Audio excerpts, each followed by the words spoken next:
أعوذ بالله من الشيطان الرجيم. بسم الله الرحمن الرحيم.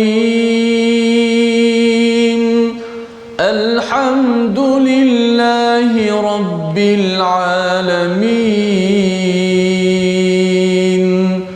الرحمن الرحيم.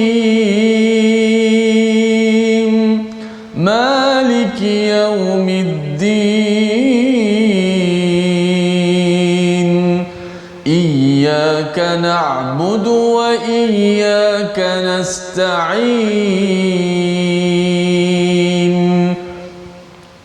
اهدنا الصراط المستقيم. صراط الذين أنعمت عليهم غير المغضوب عليهم ولا الضالين.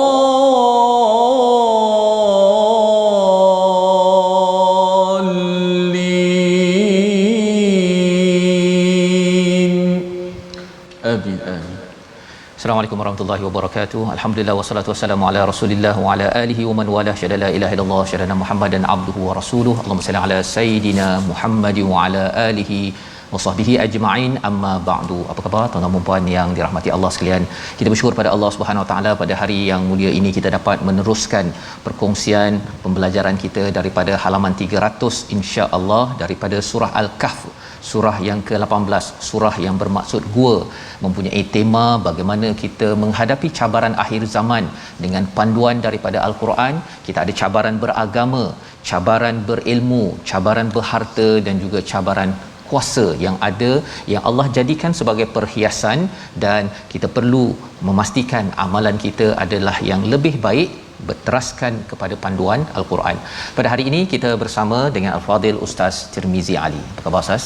Baik, alhamdulillah. Safa sihat ni. Alhamdulillah, kita bersyukur pada hari ini Ustaz ya. Kita bersama memulakan kembali minggu ini ya. Semalam kita sudah pun ulang kaji bersama dengan Al-Fadil Ustaz Dr. Arif ya. Banyak pencerahan yang dapat kita peroleh semalam, alhamdulillah. Moga-moga tuan-tuan surah Al-Kahfi ini kita boleh buat catatan satu ayat demi satu ayat, mungkin ada jurnal ya, jurnal untuk surah Al-Kahfi ya, agar saban minggu, setiap minggu ada satu dua pelajaran yang kita boleh catat dalam ayat nombor 1, nombor 50, nombor 70, nombor 110, agar ia menjadi satu panduan kepada kita memahami kepada perkataan daripada Allah Subhanahu Wa Taala. Pada hari ini kita akan melihat kepada halaman 300. Jom kita saksikan apakah sinopsis ringkasan pada halaman ini. Bermula daripada ayat yang ke-54 hingga ayat yang ke-59, kita akan melihat kepada penjelasan Al-Quran, tugas para rasul yang membawa risalah, kezaliman orang yang tidak mahu beriman dan sebab ditundanya azab hingga waktu yang telah ditentukan, sehingga ayat 59. Dan kemudian kita akan berkenalan, memulakan kisah ketiga ya. Kita sudah lihat kisah pertama, kisah kedua, kisah ketiga tentang cabaran ilmu di akhir zaman ini, bagaimana kisah Nabi Musa dengan Nabi Khidir alaihi salam pada ayat 60 hingga 61. Jadi mari sama-sama kita mulakan dengan doa ringkas kita. Subhanakala ilmalana illa ma 'allamtana innaka antal alimul hakim. Rabbi zidni ilma. Moga-moga Allah menampakkan ilmu kita pada hari ini. Kita baca daripada ayat 54 hingga 57 dipimpin Ustaz Tirmizi. Baik, alhamdulillah. Terima kasih Fadil Ustazah Tuan Fazrul, penonton-penonton, sahabat-sahabat Al-Quran yang saya kasihi sekalian. Alhamdulillah kita bertuah dan bersyukur pada hari ini dapat sekali lagi dapat sama-sama dalam My Quran Time baca faham amal. Saya jemput pada sahabat-sahabat yang menonton di Facebook ataupun menonton di rumah melalui televisyen. Kita pakat-pakat kita share, kita sebarkan majlis ilmu kita My Quran Time. Mudah-mudahan sahabat-sahabat sana dapat membaca, dapat belajar, memahami isi kandungan Al-Quran. Inilah sebagai satu azimat, sebagai satu bekalan kita penting, bukan cerita pasal akhirat saja. Bila kita berada di dunia, kita perlukan panduan hidup kita, kita perlukan kompas. Itulah Al-Quran Karim yang disuluh juga oleh sunnah Nabi kita Muhammad SAW. Bahkan dalam Quran banyak kisah-kisah yang Allah Taala ceritakan kepada kita semua untuk panduan bersama. Ayat 54 hingga 57 kita baca daripada surah Al-Kahf, muka surat yang ke-300 dengan tarannum bayati insya-Allah. A'udzu billahi minasy syaithanir rajim. وَلَقَدْ صَرَّفْنَا فِي هَذَا الْقُرْآنِ لِلنَّاسِ مِنْ كُلِّ مَثَلٍ وَكَانَ الْإِنسَانُ أَكْثَرَ شَيْءٍ جَدَلًا وَمَا مَنَعَ النَّاسَ أَنْ يُؤْمِنُوا إِذْ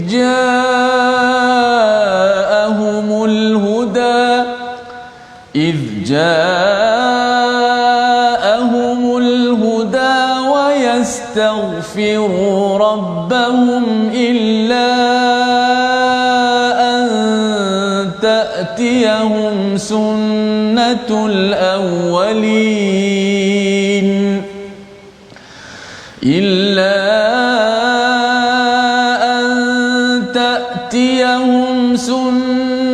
الأولين أو يأتيهم العذاب قبلا وما نرسل المرسلين إلا مبشرين ومنذرين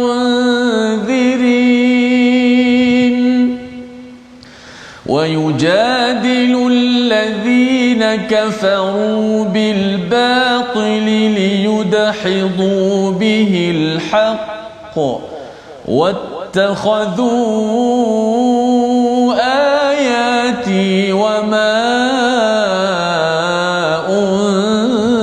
أنذروا هزوا ومن أظلم ممن ذكر بآيات ربه فأعرض عنها ومن أظلم ممن ذكر بآيات ربه فأعرض عنها ونسي ما قدمت يداه إنا جعلنا على قلوبهم أكنة أن يفقهوه وفي آذانهم وقرا وإن تدعهم إلى الهدى فلن يهتدوا إذا أبدا. صدق الله العظيم. Surah Al-Azim, gitulah bacaan daripada ayat 54 hingga 57 sebentar tadi. Terima kasih ucapkan kepada Ustaz Tirmizi memimpin Ustaz ya. Kita meneruskan perkongsian bagaimana Allah memberikan khutbah ataupun peringatan di antara kisah. Kalau kita lihat surah Al-Kahfi ataupun Ashabul Kahfi, kemudian Allah memberi komentar masuk kepada kisah pemuda yang mempunyai dua kebun ya, yang dia rasa bahawa saya ini banyak harta, saya ini banyak follower saya, pengikut saya ini tak macam kamu kepada orang sahabatnya yang beriman ya, walaupun mereka dua-duanya dikomentar oleh ulama sebagai mereka yang Islam ya, yang menyerah diri kepada Allah, tetapi bab iman itu mempunyai konsep yang salah ya bagi seorang yang mempunyai dua kebun tersebut. Maka dalam hal ini Allah menyatakan pada ayat yang ke-54, dan sesungguhnya kami telah menjelaskan berulang-ulang kali dalam al-Quran ini kepada manusia dengan pelbagai perumpamaan. Allah menggunakan perkataan sarrafna. Kalau kita lihat kepada minggu lepas hari Jumaat di halaman 299 ayat yang ke-53, di hujung itu Allah menyatakan bila seseorang itu berada di dalam azab neraka Allah, walam yajidu anha masrifa. Apa maksud masrifa? Dari segi masa dan tempatnya tak ada jalan untuk keluar. ya, tidak ada jalan untuk keluar. Maka bagaimana Allah nak memastikan kita ini selamat daripada azab tersebut? Risiko terbesar ialah apabila dihumban ke dalam neraka bagi diri kita, bagi keluarga kita, tuan-tuan. Allah kata, Allah menjelaskan dengan pelbagai sudut fi hadzal Quran yang kita sedang baca ini. Allah bawakan pelbagai penerangan, ada dalam bentuk cerita, ada dalam bentuk basyir, dalam bentuk kabar gembira, peringatan, dalam bentuk perumpamaan. Di sini Allah kata min kulli mathal, daripada sekecil-kecilnya ba'udah wa man fawqaha, ya, daripada seekor nyamuk ataupun lebih kecil daripada itu. Zaman sekarang kalau katakan diberi perumpamaan COVID-19, kita akan dapat hargai bahawa ia amat kecil, ya, ia amat kecil, malah sebenarnya usaha kita pakai pelitup muka. Tetapi kalau Allah nak bagi dia masuk juga melalui mata ke apa sebagainya, ia adalah suatu perkara yang boleh kita belajar. Untuk apa? Untuk kita ambil pelajaran, untuk kita ambil peringatan dalam kehidupan kita. Tapi apakah yang berlaku bila Allah dah bawa pelbagai sudut untuk merangkap, ya, bila bercakap tentang tasrif, Ustaz, ya, dalam belajar bahasa Arab ini, ubah-ubah perkataan itu untuk membawa banyak maksud, untuk memastikan seseorang itu terperangkap dalam kebenaran. Itu istilahnya bila bercakap tentang sarrafna. Allah pelbagaikan, Allah ulangkan agar kalau jalan A tak makan, ya, jalan B, jalan C, jalan D, untuk memastikan seseorang itu menyerah kepada kebenaran. Cabarannya apa? Psikologi manusia dikongsikan sekali lagi. Kalau katakan di dalam surah Al-Isra ada psikologi manusia ini suka untuk buat sesuatu yang tidak bermanfaat, ya. Kalau di sini wa kanal insanu aktsara syai'in jadala, iaitu manusia ini suka berbantah, ataupun istilah zaman sekarang super critical. Super critical, Ustaz, ya. Bila ada peringatan dia akan cakap apa, saya rasa itu contoh tu bukan untuk saya, itu untuk orang lain, kan. Ataupun dia cakap, saya tak sukalah penceramah tu cakap, kan, saya tak suka, saya rasa itu macam kena lempang pada diri saya tak suka yang bahagian situ. Itu jadalah, maksudnya dia suka berbantah, berbahas. Dia menyatakan bahawa sebenarnya apa peringatan yang sampai itu bukan ada kaitan dengan saya, ya. Dia akan meletakkan 1001 alasan, 1001 hujah untuk menidakkan peringatan yang ada. Jadi Allah mengingatkan kepada kita, wama mana'an nas, apa yang menghalang manusia? Apa yang menghalang manusia untuk beriman? Idza'ahumul huda, bila sudah datang peringatan, dan juga untuk memohon keampunan daripada Allah. Ini dua perkara, ya, yang menjadi cabaran di akhir zaman. Orang susah untuk beriman bila sudah datang hidayah. Seseorang itu sukar untuk memohon keampunan daripada Allah. Yang pertama, iman. Kita tahu bahawa pemuda Al-Kahfi ini dengan iman Allah tambah hidayah, Allah tambah lagi keteguhan hati mereka. Dan lebih daripada itu ialah bila kita dapat hidayah, kita akan sedar, saya ni sebagai ayah, saya sebagai ibu, ada banyak lagi perkara yang kurang, saya mohon ampun padamu ya Allah. Itu poin bagi Nabi Adam untuk bangkit. Kita sudah pun lihat pada minggu lepas halaman 299 tentang Nabi Adam dan Iblis. Adam dan Iblis. Tetapi apakah yang digunakan oleh Iblis? Iblis gunakan, kalau ikut komentar daripada Ibnu Ashur, ya. Ibnu Ashur dia menyatakan, ataupun daripada As-Sa'adi juga, bahawa sebenarnya manusia ini membantah dengan keadilan kerana dia mengikut kepada iblis. Ya, iblis ini dia punya mindset ni, Ustaz, ya. Dia rasa dia ada ilmu. Dia ada ilmu, jadi dia nak berhujah. Dia berhujah dengan Tuhan gitu. Dia sanggup berhujah dengan Tuhan, aku lebih baik daripada Adam, aku daripada api, dia daripada tanah. Dalam hidup kita ni ada orang yang berhujah. Dia kata, saya ada hujah lebih kuat, saya tak nak percaya pada awak, saya tak nak, awak siapa? Kan? Itu adalah sifat-sifat sombong yang menyebabkan manusia ini terhalang daripada beriman dan juga memohon ampun daripada Allah. Padahal Allah kata, illa antatiyahum sunnatul awwalin aw yatiyahumul azabu qubula. Adakah dia nak beriman sampai dah datang azab di depan mata? Ya, seperti Firaun, kan, dia tak nak beriman, dia tidak mahu minta ampun.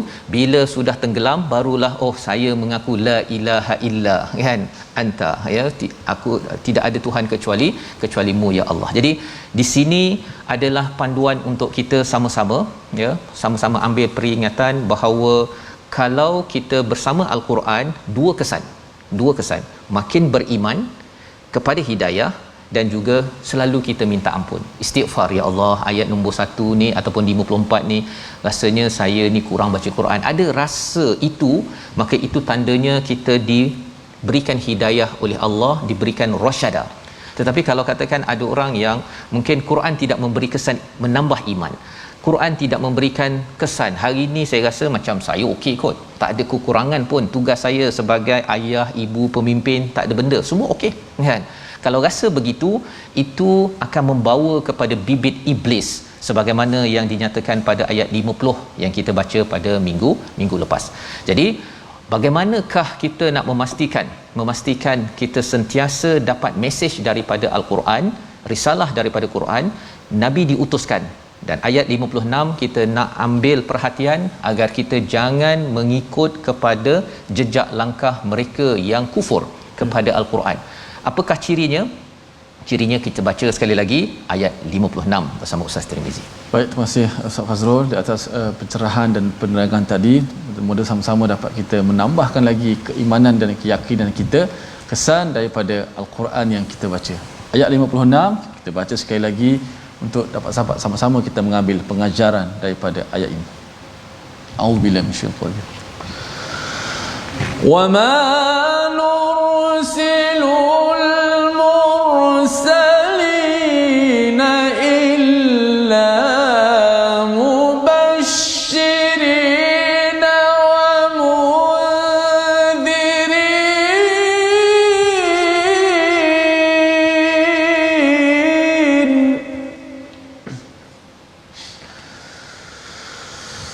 wa yujadilu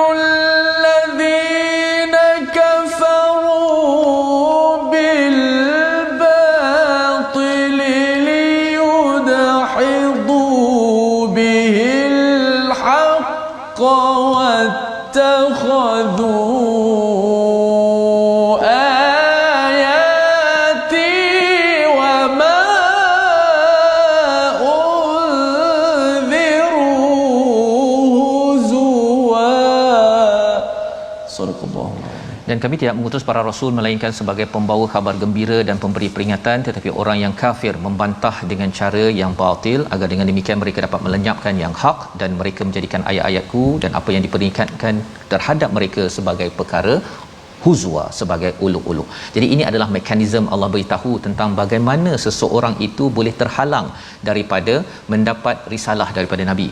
Maksudnya Nabi ataupun kalau zaman sekarang ini orang-orang yang membawa mesej Nabi, ya, bukan rasul, bukan rasul pula, jangan kata saya ni rasul membawa risalah mubasyirin wa munzirin. Rasul dah habis, ya, sudah selesai. Tetapi mesejnya itu penuh dengan mubasyirin dan juga wa munzirin. Apa maksudnya? Cikgu-cikgu, penceramah, ibu ayah kena menggunakan pendekatan khabar baik, ya, khabar gembira, mubasyirin, dan juga yang keduanya kena ada juga memberi peringatan, ya. Tidak boleh kita sekadar cakap, kita berfikir positif sahaja tanpa kita memberikan risiko kalau saya tidak mengikut hidayah daripada al-Quran. Jika tidak, kita akan kata okey, sila solat, ya. Kalau katakan anak tu tak solat pun kita kata tak apa, ada peluang lagi. Tetapi kita tidak berikan peringatan seperti mana yang diingatkan dalam al-Quran. Apa saja yang ada dalam Quran itulah yang disampaikan oleh Nabi, dan itu bukan tanda kita berfikiran negatif, ya, bukan berfikiran negatif, tetapi ibu yang sayang, dia suruh anaknya main, ya, tapi dalam masa yang sama bila dah sampai di tepi longkang tersebut, maksudnya si ibu akan mengingatkan, jaga-jaga, ya kan? Ataupun kalau katakan dah terlampau dekat dengan longkang, ibu rentap sahaja si anak itu. Kerana apa? Kerana itu adalah inzar, itu adalah peringatan kerana sudah amat bahaya. Mungkin anak itu menangis, bagi anak tu sakit hati, mengapa mak ni, ya, menarik saya daripada main tepi longkang. Tetapi apa yang pasti ialah mak tahu, mak menyayangi si anak tersebut. Wattakhadhu, apakah respon orang-orang yang kufur? Wattakhadhu ayati wama unziru huzwa, ya. Ataupun sebelum itu kita tengok wayujadilul ladzina kafaru. Orang kufur itu dia akan jidal. Itu sifat yang disampaikan pada ayat 54. Ya, ayat 54 menyatakan psikologi manusia ini suka berbahas dan berhujah, maksudnya. Dan bila hujah tu, dia kadang-kadang bukan kata tak setuju pun, tapi dia nak cakap saya lebih baik. Hujah saya lebih baik jangan dengarlah kepada orang ni. Orang ni macam mesej ni macam aku pernah dengar. Kan? Itu minimum. Tapi kalau sampai maksimumnya ialah hujah engkau memang confirm salah, saya ada kebenaran. Dengarlah saya.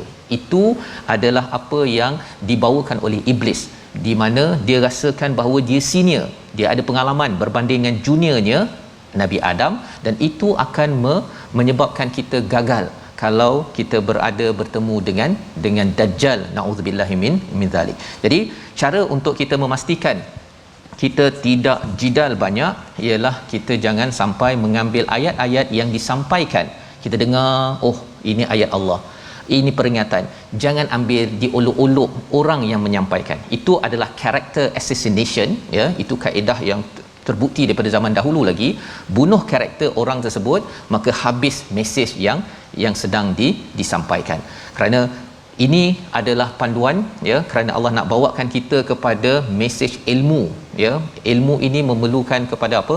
Kerendahan hati, membawa kita kepada seperti Nabi Musa yang kita akan lihat ayatnya sebentar lagi. Sebelum itu kita saksikan dahulu perkataan pilihan kita pada hari ini, iaitu perkataan hari ini pada halaman yang ke-300 adalah sarrafa, menjelaskan ataupun berpaling.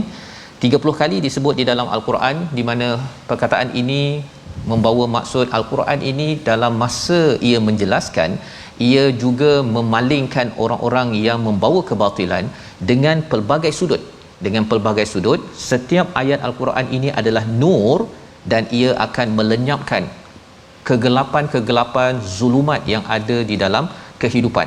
Sebabnya kalau kita ada sebarang persoalan yang kritikal, kita baca Quran, sepatutnya Quran akan melenyapkan segala hujah-hujah itu, bukannya makin kita berjidal, bukannya makin berbalah sehinggakan kebenaran itu sirna ataupun hancur, akhirnya kita tak dapat apa-apa. Jadi ini perkara yang penting.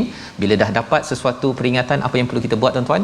Kita mestilah terus menghargai nur itu, jangan jadi azlam, ataupun istilah dalam ayat yang ke-57 kita akan bincang nanti, siapa lebih zalim daripada orang yang bila dapat hidayah dia berpaling daripada hidayah tersebut. Kita berhenti sebentar.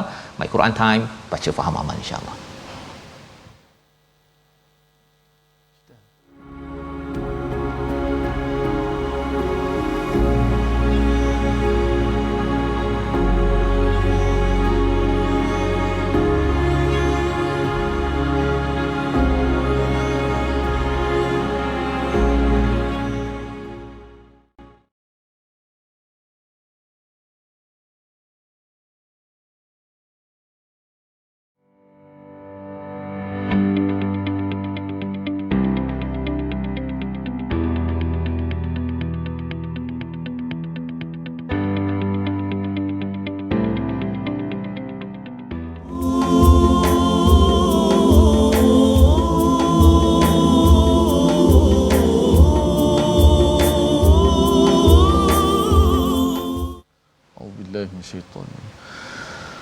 يضاعف له العذاب يوم القيامة ويخلد فيه مهانا. Sadaqallahul Azim. Terima kasih kepada semua penonton, sahabat-sahabat Al-Quran yang terus setia dalam My Quran Time, baca faham amal. Petikan ayat yang saya baca daripada surah Al-Furqan ayat 69, ada sedikit kena mengena dengan pengajian tajwid pada hari ini. Kalau kita lihat akan terjemahannya akan digandakan bagi orang-orang yang kufur itu ataupun langgar perintah Allah Subhanahu Wa Taala, disebut dalam ayat sebelumnya, digandakan baginya azab seksa pada hari kiamat, dan ia pula akan terus kekal dalam azab itu dengan penuh kehinaan. Moga-moga kita tidak menjejaki atau mengikut keadaan golongan-golongan yang kufur ingkar ini. Dan kita doakan pada semua sahabat-sahabat di FB kita, sahabat-sahabat di seluruh Malaysia yang sedang menonton My Quran Time, terus diberi keselamatan dan juga diberikan kebaikan, selamat daripada segala bala dan bencana, insya-Allah. Baik sahabat-sahabat sekalian, tajwid sikit hari ini kita dah berbicarakan tentang maksilah. Kita dah faham dah apa itu maksilah. Maksilah ada hak dhamir ataupun hak juga disebut sebagai hak kinayah, berada di antara dua huruf yang berbaris. Maknanya sebelum hak itu berbaris dan selepas hak itu pun berbaris. Maka maksilah dibagi pada dua, qasirah dan juga tawilah. Qasirah tu merujuk pada bacaan dua harakat. Qasirah sekiranya selepas hak dhamir itu ataupun hak kata ganti nama itu, selepas hak itu tidak terdapat hamzah, maka dibaca dua harakat. Mana selain pada hamzah. Adapun selepas hak dhamir itu, kalaulah ada hamzah ataupun sebut hamzah qata', maka dibaca dengan 4 ataupun 5 harakat, disebut sebagai maksilah tawilah. Itu saja gambaran mudahnya maksilah. Namun pada hari ini kita nak bicarakan tentang perkara yang kata apa, mukhalifah, yang bercanggah dengan kaedah tadi tu. Maksilah mestilah ada hak dhamir berada di antara dua huruf yang berbaris. Sebelum hak tu berbaris, selepas hak tu berbaris. Namun ada beberapa imam kita, Imam Hafs an Asim, membaca bercanggah dengan kaedahnya. Contoh dalam ayat 69 surah Al-Furqan yang saya bacakan sebentar tadi. Imam Hafs menyertai bacaan Imam Ibn Kathir. Imam Ibn Kathir ni memang terkenal ataupun bacaan mengikut riwayat tu, ha itu disilahkan pada banyak keadaan. Maka imam kita, bacaan kita juga, ingat bacaan kita juga menyertai bacaan Imam Ibn Kathir pada ayat 69 surah Al-Furqan, iaitu membaca dengan kadar dua harakat. Mensilahkanlah memanjangkan hak itu dengan dua harakat. Contoh pada surah Al-Furqan muka surat 366, yudha'af lahul 'adzabu yaumal qiyamati wa yakhlud fihi muhana wa yakhlud fihi muhana. Perhatikan pada kalimah ataupun huruf hak pada kalimah fihi, hak yang berbaris di bawah itu. Kalau ikut kaedah fihi itu, sebelum hak itu ada ya yang mati. Sedangkan kaedah Imam Hafs ataupun kaedah kita baca itu, sebelumnya mesti berbaris. Di sini sebelumnya ya yang mati. Seperti kita baca surah Al-Baqarah, dzalikal kitabu la raiba fihi, dzalikal kitabu la raiba fihi huda. Kita tak panjang kat situ, tak panjang. Fihi huda kita baca pendek. Sebab ya mati.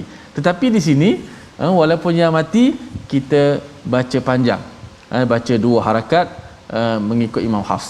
Walaupun macam mana pun dalam Quran dah diletak dah tanda ya kecil selepas hak itu, menandakan bacaan itu tetap dipanjangkan dua harakat.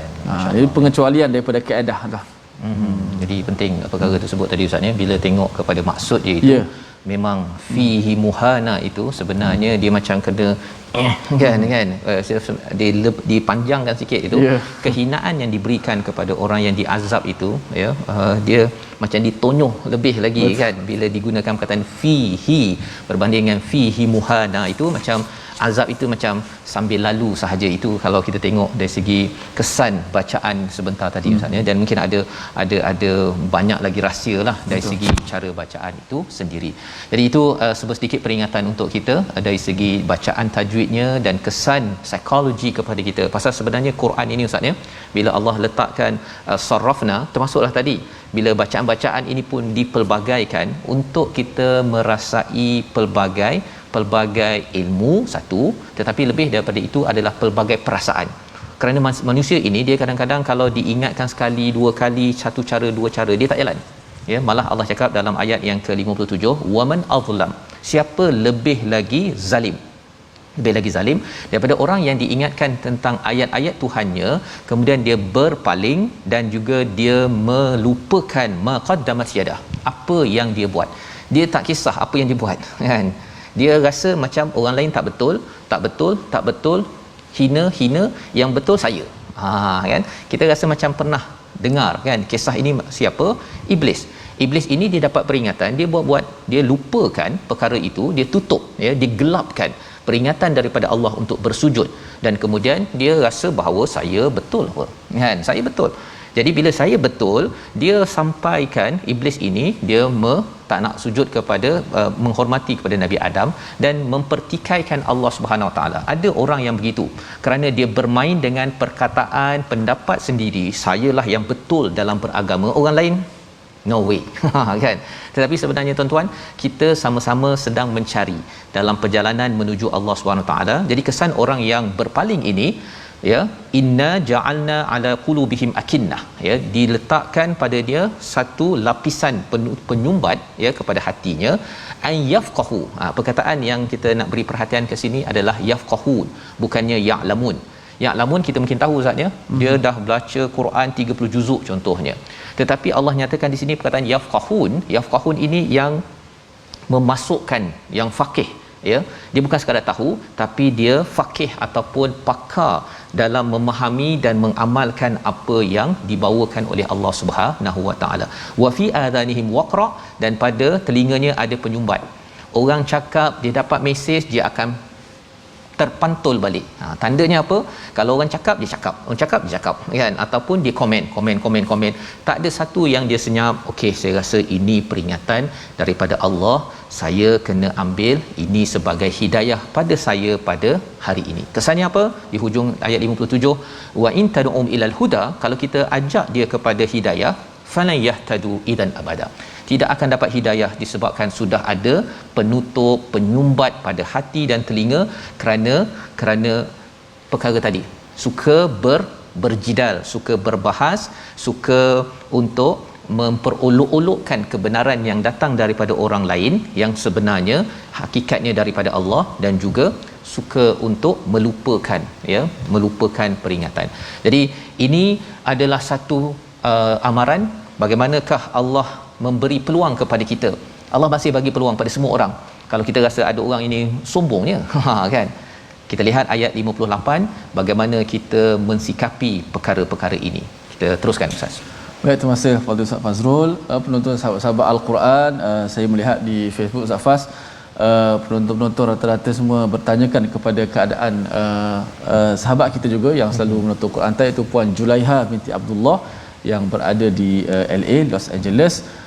Moga-moga sahabat-sahabat pun menanti berita di sana, mudah-mudahan diberi peliharaan, juga keselamatan oleh Allah Subhanahu Wa Taala daripada berlakunya gempa bumi tersebut, dan juga penduduk-penduduk diselamatkan insya-Allah. Mudah-mudahan selamat belakalah insya-Allah Safas. Ya, insya-Allah. Baik, kita sambung bacaan 58 hingga 61, melengkapkan muka surat yang ke-300 surah Al-Kahf. أعوذ بالله من الشيطان الرجيم وربك الغفور ذو الرحمة لو يؤاخذهم بما كسبوا لعجل لهم العذاب بل لهم موعد لن يجدوا من دونه موئلا وتلك القرى أهلكناهم لما ظلموا وجعلنا لمهلكهم موعدا وإذ قال موسى لفتاه لا أبرح حتى أبلغ مجمع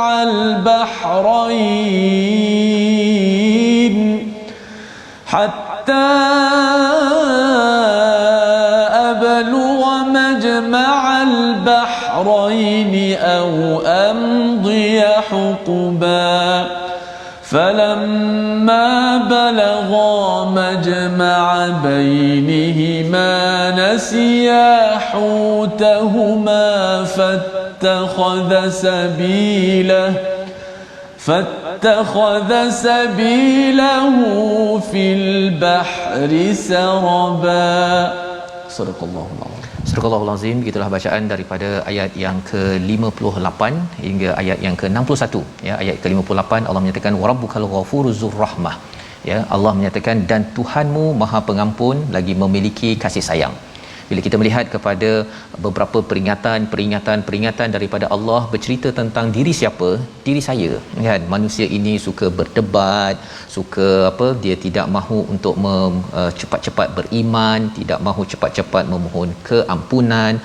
Kemudian tadi bercakap tadi, apa yang dia dah buat dia tak kisah, kan? Dia rasa apa yang saya dah buat semua betul, kan? Istilahnya fa'arada anha wa nasiya ma qaddamat yadah. Allah memberikan peringatan demi peringatan, dan pada ayat 58 ini Allah membawakan basyir, ya, wa rabbuka ghafurur zur rahmah. Allah ini Maha Pengampun, Allah lah yang mempunyai rahmah. Dengan rasa rahmah Allah itulah kesannya apa tuan-tuan? Kalau ada perkara-perkara yang tersilap yang pernah kita buat berdasarkan pada ayat 54 hingga ayat yang ke-57, ayat 58 menyatakan lau yu'akhidhuhum bima kasabu la'ajjala lahumul azab, ya, kalaulah kami menghukum dengan apa yang mereka buat, maka Allah akan cepatkan azab. Kalau katakan kita pernah jidal, kan, contohnya ada orang ingatkan kita kata tak adalah, bukan aku, kan, ataupun kita rasa macam tak apalah, saya Quran ni saya lambat sikitlah, ya, awak bacalah Quran, saya sibuk bekerja contohnya, ataupun saya rasa saya ayah yang bagus, saya ibu yang bagus, pemimpin yang bagus. Kalau pernah kita buat begitu, sebenarnya Allah kata kalau katakan Allah hukum terus bima kasabu la'ajjala lahumul azab, pasti kena azab terus, ya. Mungkin kena apa Ustaz? Mungkin kena pecah paru-paru ke, mungkin aksiden terus sampai meninggal ke, ataupun tak meninggal, kan, sampai koma beberapa puluh hari. Allah boleh beri begitu. Tetapi Allah cakap apa? Ballahum mau'idun lan yajidu min dunihi mau'ila, ya. Tetapi bagi mereka ada waktu tertentu dan mereka tidak akan menemui tempat berlindung selain daripadanya. Maksudnya ketika kita masih lagi diberi panjang usia, hari ini boleh tengok, boleh mendengar Quran, boleh baca Quran, ya. Sebenarnya Allah sedang memberikan kepada kita masa untuk kembali kepada Allah SWT, pasal semua perkara ini ada mau'id, ada waktu yang tertentu.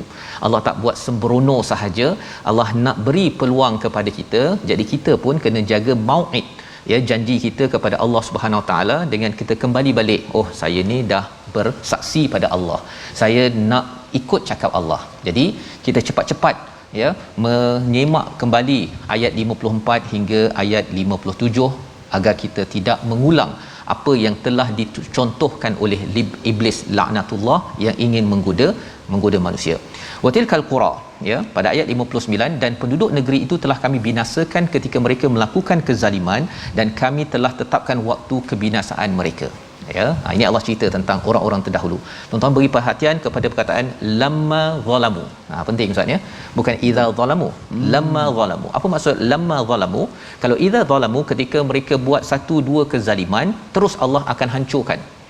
Tapi lamma zalamu, dah buat kezaliman, lagi zalim, merasakan bahawa kita betul, saya terbaik, saya dah buat yang terbaik.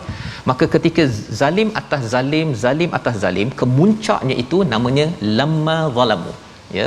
Sebabnya bagaimana kaedah Rasul ialah mengingatkan dengan kebaikan, basyir dengan nadhir. Pasal bila katakan kita memberi peringatan, kita stop, kita berhentikan orang, kita ingatkan kawan-kawan kita, anak kita daripada perkara-perkara yang zalim, kesannya ialah tidak sempat jadi lamma zalamu. Itu penting. Kalau kita tidak buat peringatan, kesannya apa? Kalau kita tidak ambil Al-Quran ini untuk ingat-ingatkan sesama sendiri, kesannya ialah bila lamma zalamu, maka Allah akan hancurkan bagi sebuah kawasan tersebut, kerana itu adalah perjanjian, ya, ketetapan yang Allah nyatakan pada ayat 59. Dan semua perkara ini memerlukan ilmu. Maka kita nak masuk kepada ayat 60, ya, bahawa beragama ini perlukan ilmu, tetapi ilmu juga ada disiplin dan adabnya. Kita baca ayat 60 sekali lagi. Peristiwa Nabi Musa bersama pembantunya, dinyatakan namanya Yusha' bin Nun. Kita baca bagaimana komitmen Nabi Musa untuk dijadikan sebagai panduan kepada kita. Silakan Ustaz. Baik, kisah baru Ustaz. Kisah baru. Masya-Allah. Kita baca ayat 60, masuk kisah baru, babak yang baru, kisah yang keberapa dah Ustaz? Ketiga. Surah Al-Kahfi. Masya-Allah.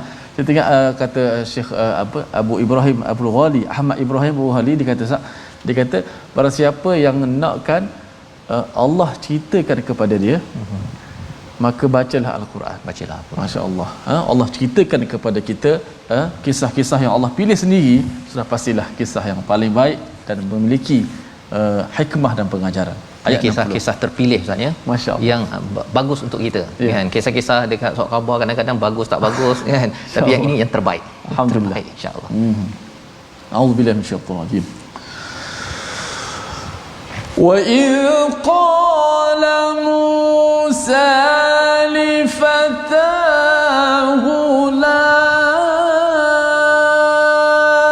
أَبْرَحُ حَتَّى أَبْلُغَ مَجْمَعَ الْبَحْرَيْنِ أَوْ أَمْضِيَ حُقُبًا. Sadaqallahul azim. Dan ingatlah ketika Musa berkata kepada pembantunya, aku tidak akan berhenti berjalan sebelum sampai ke pertemuan dua laut, atau aku akan berjalan terus sehingga bertahun-tahun. Jadi ini permulaan bila dalam hadis Nabi dinyatakan bahawa siapakah yang berilmu. Nabi Musa bertanya pada Allah, Allah menjawab bahawa ada seorang lain, ya.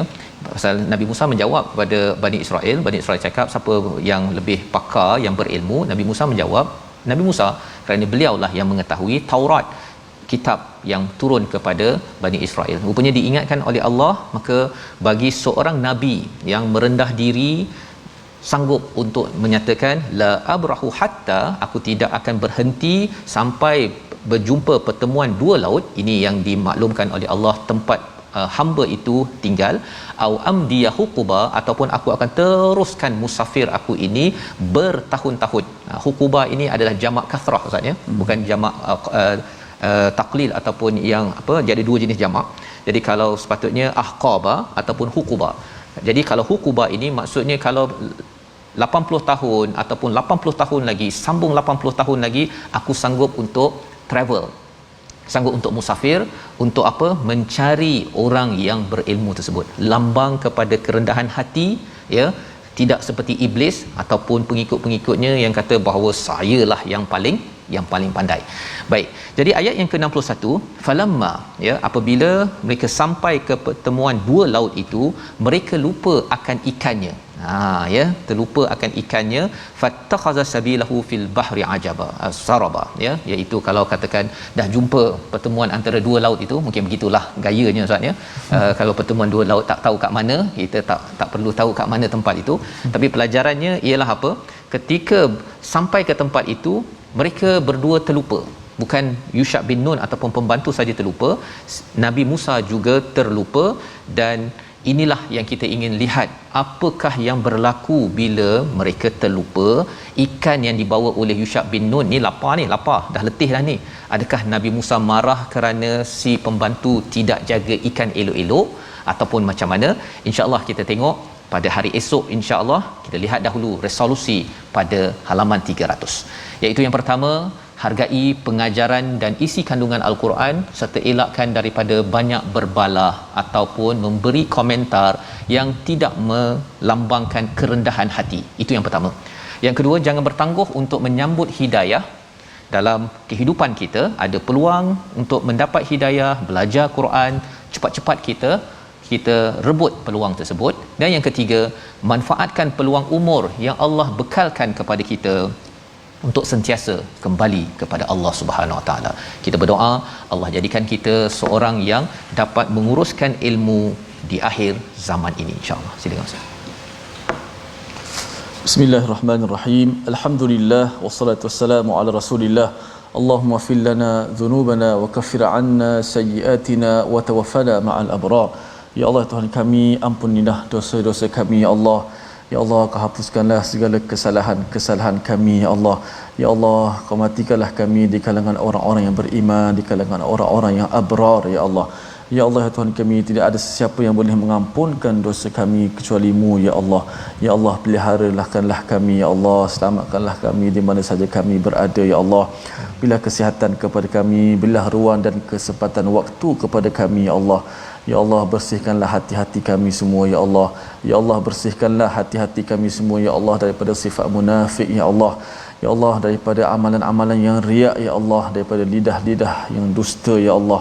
Ya Allah, daripada pandangan-pandangan yang khianat, Ya Allah, selamatkanlah kami semua, Ya Allah. Berikan keberkatan waktu, keberkatan umur kami, Ya Allah, untuk kami menguruskannya dengan ilmu dan amal yang salih. Amin, amin, amin ya rabbal alamin. Amin ya rabbal alamin. Moga-moga Allah memimpin kita untuk sentiasa berinteraksi dengan Al-Quran, ya, tidak banyak jidal dan juga tidak kita berpaling menjadi orang yang sombong. Inilah yang kita ingin bina dalam tabung gerakan Al-Quran. Peluang untuk sama-sama tuan-tuan kita menggembling tenaga, sumbangan tuan-tuan akan dimanfaatkan insya-Allah dengan kita berkongsi mesej daripada Al-Quran. Moga-moga tuan-tuan bersama keluarga terus dipancarkan dengan nur Al-Quran bersama saya dengan Ustaz Tarmizi, ya, kita semua satu dunia mendapat hidayah terus menerus daripada Allah Subhanahu Wa Taala. Kita bertemu lagi dalam ulangan pada malam ini dan juga pada hari esok insya-Allah. Kita terus ingin melihat apakah yang berlaku kepada Nabi Musa dengan Nabi Khidir alaihi salam. My Quran Time, baca faham amal insya-Allah.